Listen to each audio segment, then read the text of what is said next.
Hello everyone and welcome back to another pre-war video. This is volume 3. I'm going to showcase 5 new cards from different sets. But before that, I'd like to give a big special shout out to YankFan7 for giving me a pop on one of his latest videos. He single-handedly helped double my subscriber listing. And for all those who haven't subscribed yet, please do so. I'm hoping to reach 100 soon. And it helps give me confidence to continue to seek out content, come up with ideas and themes. So it's greatly appreciated, but also greatly appreciated from you, YankFan7. Again, thank you so much. It was very unexpected. To start things off, I'm going to start with a 1943 MP and Company card of Carl Hubbell, the meal ticket, 16-year New York Giant Hall of Famer.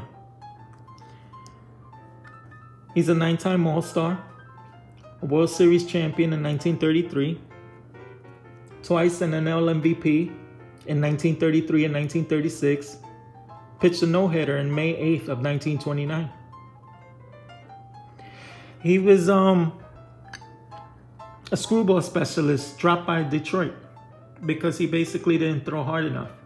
Quickly picked up by the New York Giants, and the rest is history. He pitched 5 consecutive 21 seasons from 1933 to 1937, won 24 consecutive games, which stands as a major league record right now to date. From 1936, he won 16 games and then continued into 1937, where he won 8 more games.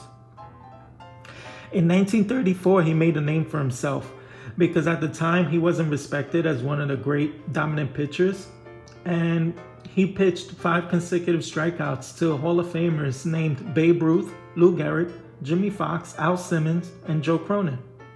And in that game, he basically earned the respect as one of the more dominating pitchers in baseball. To go into the set, 1943, it had very few sets printed and released due to World War II. At the time of the war, paratroopers were widely known as a facet of war strategy used by the US and Europe.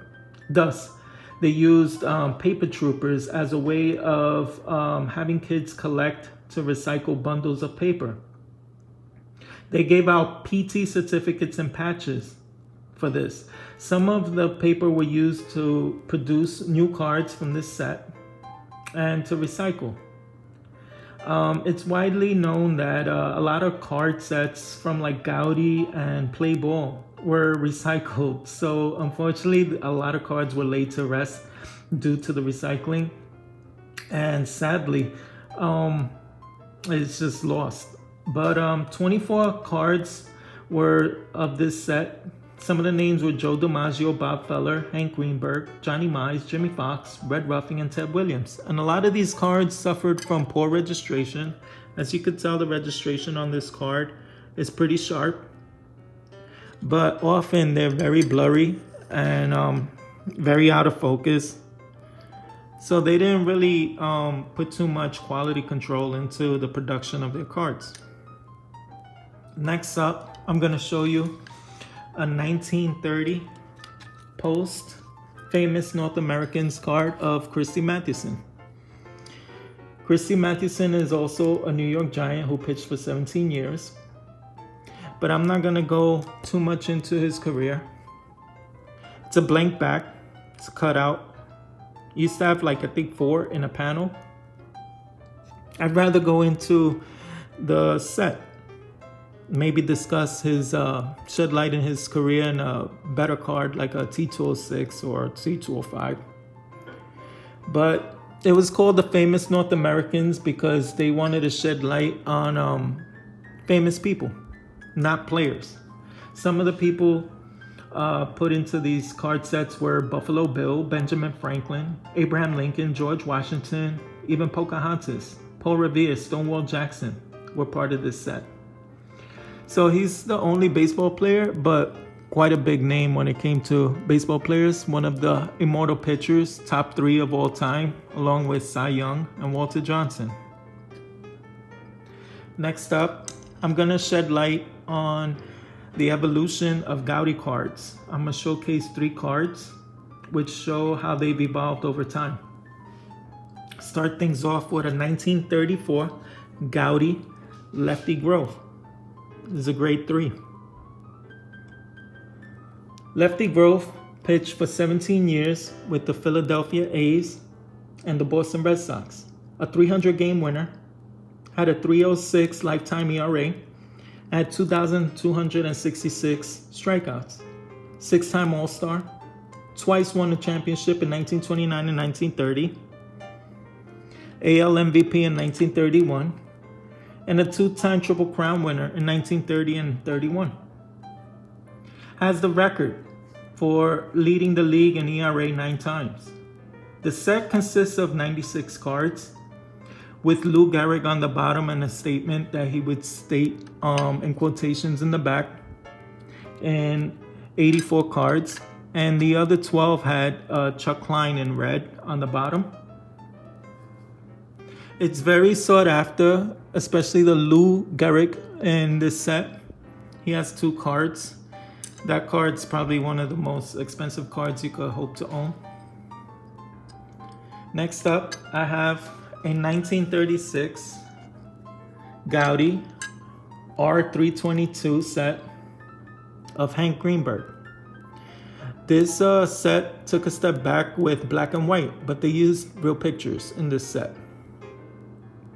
It only has 25 cards in this set, but the collectability is in the back. They have different variations with, in this one it has out and era in the back. I believe era should be in whoever stuck this to a scrapbook, because when they peeled it off, it still has the scrapbook pasted to it. I'm almost tempted to take a heating gun to try to heat this up and peel off some of that scrapbook, but with my luck, I'll probably burn a hole through this card and mess up the card. Hank Greenberg is probably the most famous name in this set. Mickey Cochran's another notable name in it. He's famous for playing with Detroit as a first baseman, twice an MVP in 1935 and 1940, hit 58 home runs in 1938, and in 1937 ended up with 184 RBIs, almost touching 200. Twice an World Series champion in 1935 and 1945, and would have had a much more productive career had it not been that he lost 3 years in service, serving for the Air Force. So thank you for your service in World War II, but he still goes down as one of the best first basemen who ever played for Detroit. And last but not least, I have a 1938 Gowdy of Bobby Doerr.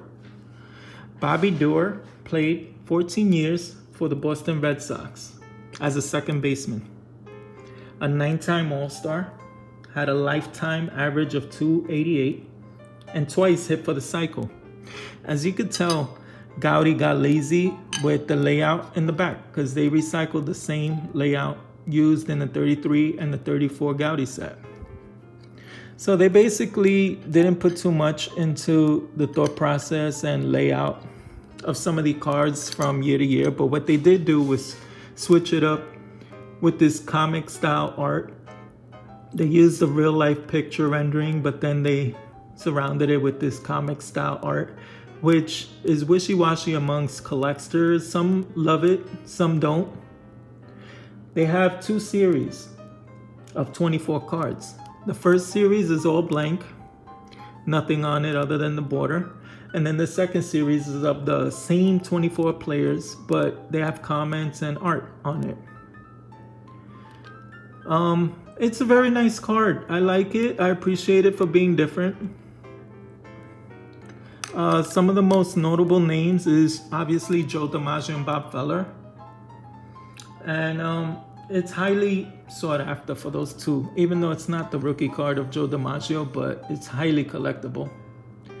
And it honestly reminds me of NBA Jam, the video game where they have like the big faces. And also it reminds me of TNT, where they make fun of Charles Barkley, where they're pasting his face on things to make fun of him. But I could imagine like a game coming out with this type of facial expression put on a comic style body and having them feel balls and maybe make an error and they have a mean face when they strike out, or a happy face if they strike someone out or hit a home run. I would imagine a game like that being so much fun, seeing the different ways that they have facial expressions. I would definitely play a game like that with my son. But there we go with 5 different sets, 5 different cards. I do have another video coming out soon. I have 5 more cards which I'm receiving, and stay tuned because I have finally collected all the cards I wanted to this big video, but unfortunately I did send out like 11 cards to SGC, and in the current state that we're in, I'm afraid that they might shut things down and I'm not gonna receive this package, and it's gonna further hold this video up from happening. But hopefully that's not the case and I receive this package soon so I could shoot this video. But it's starting to look like this video is not meant to be. But I'm gonna be positive and hope this package does come. But look, stay tuned. Subscribe, hit the like, comment if you like, and look forward for this next video that I'm gonna shoot. And hopefully sooner than later I'll shoot the next big video. So stay safe. Continue collecting. Happy hunting. Bye.